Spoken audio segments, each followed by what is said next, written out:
The Queen of Spades. Come on, it's a children's story. Fred, tell the girls it's a game and everything will be fine. I mean, really? What are you afraid of? I mean, we're here to protect you. Scared shirtless, I assured the others that nothing would happen. But the pounding of my heart stopped me from lying to myself. It's easy for me to say, but it isn't that creepy. What if the Queen of Spades comes? What happens afterward? I read those who summoned her died on the same day. But one person after a few minutes of torture leaves alive. Where's the Justin in that? So that's all you care about? See, girls, stop it. You know there's no way Fred would have gotten involved in a questionable case. Zeke was so strong. I didn't know how to tell them the truth, how to present it. I'd already called the Queen of Spades and... Fred, did you bring the right material?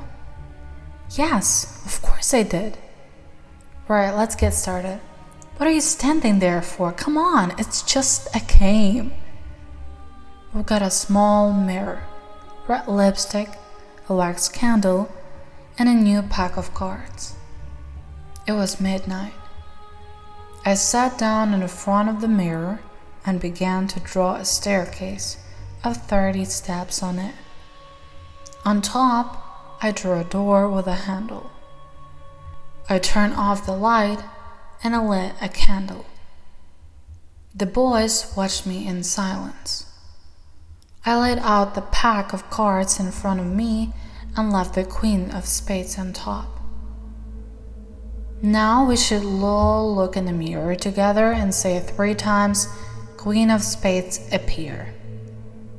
Without answering anything, the boys nodded their heads, and together we took an action. The Queen of Spades appear. The Queen of Spades appear. Queen of Spades appear. At that moment, the candle went out.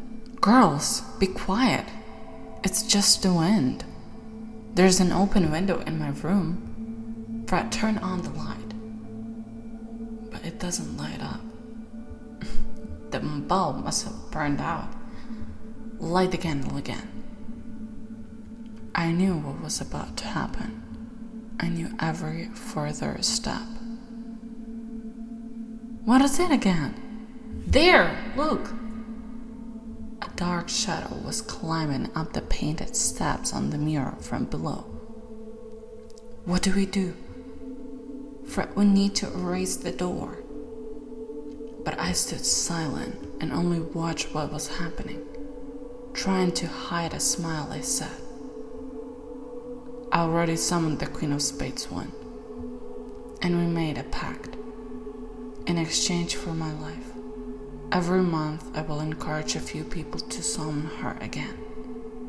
Legend has that only the last one will survive, and that will be me.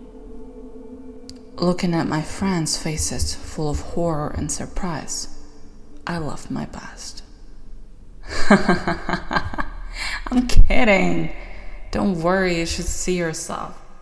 You're insane. Fred, but what with the shadow? That? I don't know. We should really erase the door. When we turned on to the mirror, we didn't see the shadow. Is it with us now? That's enough. It's all a myth. We just believe in a big delusion. But you saw it yourself. Yes, there is a reason for that, but we won't know it yet. Let's erase everything in the mirror. As if forgetting what had happened, we started cleaning up. We have been friends for more than 7 years. My name is Fred. I'm the clown who can make jokes at the most inopportune moments. Zeke is my best friend. We've known each other since high school. He doesn't live in mysticism, but he believes in graduating with honors. If only he had the time to attend classes. As for Mac and Chloe, they're sweet, but they can be such nerds at times. Mac always follows the rules. She'll be a great investigator.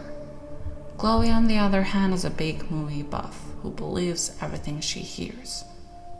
I think we're great additions to each other. Chloe, Mac, let me walk you out. I can't walk with you. Sick, you're home and we're all on our way. Don't get bored. I'll see you tomorrow. Alright, good night, everybody. The night was dark, but there were bright lanterns on every street in the city. That lit up every corner. That's why many of the houses had curtained windows. For at times it was so bright that it seemed as if the sun was outside. Fred, aren't you afraid? Chloe, don't start believing in fairy tales. Yes, Chloe, we've had our fun. It's time for a rest. If you're scared, I can stay with you. Meg, I know you have to go to school early in the morning. You don't have to. I'm not scared. Of course she was scared. Walking to the door of her house, Chloe began to look around. Meg and I smiled at her and said goodbye.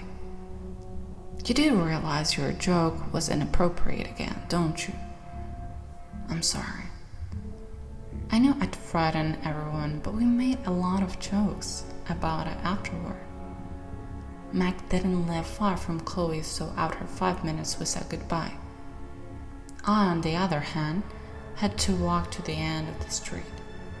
My house was at the end of the street. Once in sight, the first thing I did was to take a shower. Then I heard a phone ring. It was Z. Yeah, I'm listening to you, Zig. The answer was a dead silence. Zig, you there? Weird, maybe he accidentally dialed me. Or maybe he was playing a joke on me, tried to scare me. How naive of me. I don't fall for that kind of games.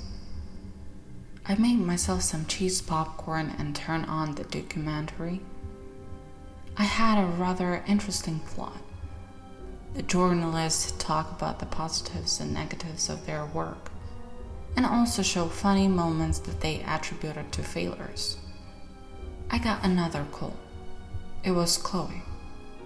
She was definitely scared and would ask me to come. I don't think I could refuse her. She can be very persuasive. Yeah, Chloe, how are you? This time the silence in response alerted me. Chloe? Are you alright? I can come to you. Chloe, are you there? Answer me, Chloe. She hung up. Panic gripped me. Shivers all over my body. I took a sedative from the medicine cabinet and drank it, but I still couldn't hold it still. I called Mac. Mac, are you alright? Yeah, something wrong. Zig, it's late. Yeah, I know, but Zig and Chloe called me, but they didn't say anything. That's weird. If Zig could be kidding, there's no way Chloe would agree to that. Maybe. What if something had happened to them? Fred, this is no time for your jokes. I have to get up early tomorrow. Yeah, I'm telling you the truth. Try calling them. I know my jokes earlier made it hard for you to believe me, but I'm honest with you now. Something happened. Something terrible. I can feel it. Do you think it's the Queen of Spades? I don't know. I wish it wasn't true. You can call them and then call me back. I'm worried about you. Should I come to you? No, you don't have to. It's fine. I'll call you in a minute. Stand by. Okay. but my nerves were getting the better of me. I went from one place to another. I drank a glass of whiskey in an attempt to calm down. Nothing helped me. I was very worried about my friends. I was the one who suggested summoning the Queen of Spades. I also scared them with my joke. I'd rather it was all their joke. I wish it weren't the truth. I wish it wasn't true. The bell rang. Yes, Mac, you rang? What did you say? Mac? Can you hear me? Mac? Unable to hold back my tears and switch to screaming, I fell to my feet. Mac, answer me!